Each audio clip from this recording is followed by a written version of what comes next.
अगर एक दिन तुम्हें बिना किसी गलती की सज़ा मिल जाए और दुनिया तुम्हें बिना सजा ने एक मौका कहने लगे, तो क्या तुम वाकई बुरे बन जाते हो? यह बस एक कहानी नहीं है, बल्कि एक सच्चाई है जिसको कि आज तक किसी ने जानने की कोशिश नहीं की। आज हम बात करने वाले हैं मेडुसा के बारे में, जिसे कि आज तक आप लोग एक मॉन्स्टर समझते आ रहे हो। लेकिन शायद इस सच्चाई को जानने के बाद आप लोगों के मन में मेडुसा के लिए एक रिस्पेक्ट जाग जाए। तो अब बिना किसी देरी के आज की इस वीडियो को शुरू करते हैं।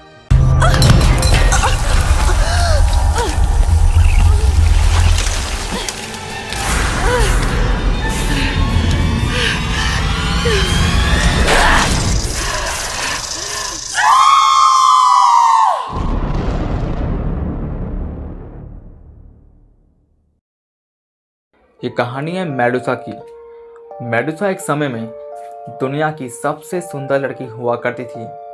वो दो समुद्री देवताओं कैट एंड फोर्सिस की बेटी और ग्रीक गॉडेस अथीना की बहुत बड़ी भक्त थी। वो हमेशा से चाहती थी कि वो टेम्पल टू मिनर्वा में अथीना की पुजारन बने। लेकिन अथीना की पुजारन बनना इतना आसान नहीं था। अथीना की पुजारन बनने के लिए उस इंसान को काफ़ी कड़े नियमों का पालन करना पड़ता था, जो कि कुछ इस प्रकार थे: आजीवन पवित्र रहना, किसी भी पुरुष के साथ संबंध न बनाना और अपना पूरा जीवन देवी की सेवा के लिए समर्पित कर देना। मेडुसा ने इन सभी नियमों को एक्सेप्ट किया। वो दिन रात देवी के मंदिर में सेवा करती रही। अब वो इतनी सुंदर थी कि कई लोग उसके साथ संबंध बनाना चाहते थे, लेकिन अथीना की भक्ति में लीन मेडुसा ने किसी के साथ कोई भी संबंध नहीं बनाया। अब एक पल ऐसा आया जब वो टेम्पल टू मिनर्वा में अथीना की पुजारन बन गई।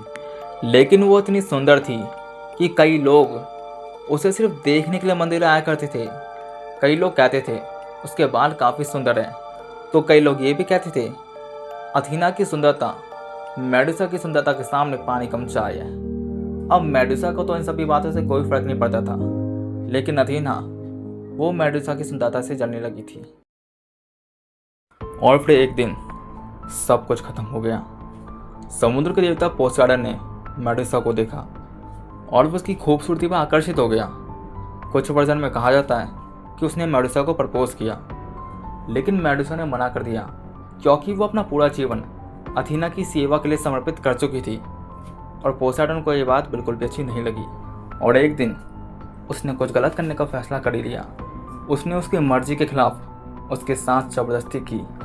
मेडुसा ने खुद को काफ़ी बचाने की कोशिश की, मगर पोसाइडन काफ़ी ज़्यादा शक्तिशाली था। और हैरानी की बात तो ये है, ये सब अथीना के टेम्पल में हो रहा था। और अथीना, जिसको ग्रीक गॉड माना जाता था, जिसके लिए मेडुसा ने अपनी पूरी ज़िंदगी कुर्बान कर दी, उसने उसको बचाने की कोशिश तक नहीं की। शायद वो पोसाइडन से डरती थी, या फिर वो चाहती थी मेडुसा के साथ कुछ गलत हो ही जाए, क्योंकि कहीं ना कहीं वो खुद भी उससे जलती थी।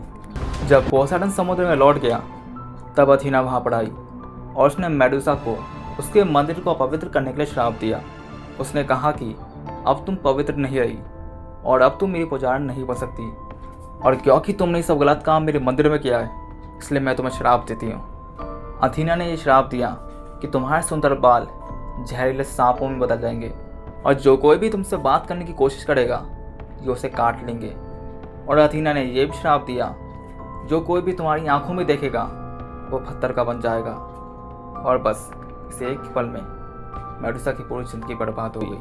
और इस श्राप के बाद मेडुसा काफ़ी ज़्यादा दुखी रहने लगी, क्योंकि जो कोई भी दोस्त रिश्तेदार उसे बात करने की कोशिश करता, या तो उसे जहरीले सांप काट जाते या वो पत्थर के बन जाते। और ये सारी घटनाएं अपनी आंखों के सामने देखकर, अपने ही चाहने वालों को इस तरह मरते हुए देखकर मेडुसा काफ़ी ज़्यादा दुखी हो गई। और उसने ये फैसला किया कि वो एक ऐसी जगह चली जाएगी जहाँ पर उसे कोई भी ना ढूंढ सके। लेकिन जब ग्रीक साम्राज्य में एक खबर फैली कि मेडुसा जैसी राक्षसी इस दुनिया में मौजूद है, तो उसे मारने के लिए प्रतियोगिता रखी जाने लगी।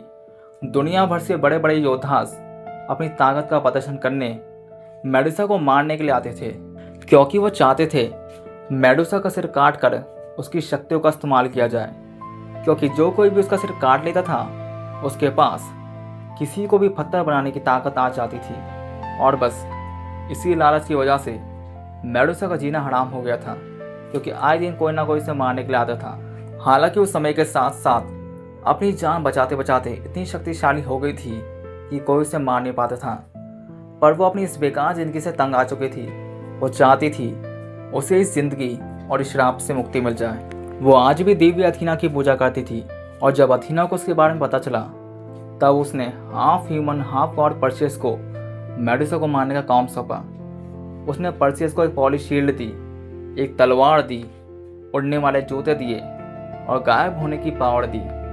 और जब इन पावर्स को लेकर परसियस मेडुसा के ठिकाने पर पहुंचा तब मेडुसा ने परसियस के हाथ पर वो शील्ड देखी जो कि अथीना की थी। वो समझ गई कि इसको अथीना ने भेजा है और उसने खुद को बिल्कुल भी बचाने की कोशिश नहीं की। और इसी मौके का फ़ायदा उठाकर परसियस ने मेडुसा का सिर धड़ से अलग कर दिया। सब लोग कहते हैं मेडुसा एक मॉन्स्टर थी, लेकिन किसी ने कभी ये नहीं सोचा वो पहले क्या थी, उसके साथ क्या हुआ था, और सबसे बड़ी बात, दुनिया ने उसे कभी समझने की कोशिश नहीं की। मेडुसा एक मॉन्स्टर नहीं थी, वो तो बस एक कहानी थी जिसे गलत समझा गया। तो गाइस, अगर आपको वीडियो पसंद आई है तो वीडियो को लाइक करके चैनल को सब्सक्राइब करके ज़रूर जाना।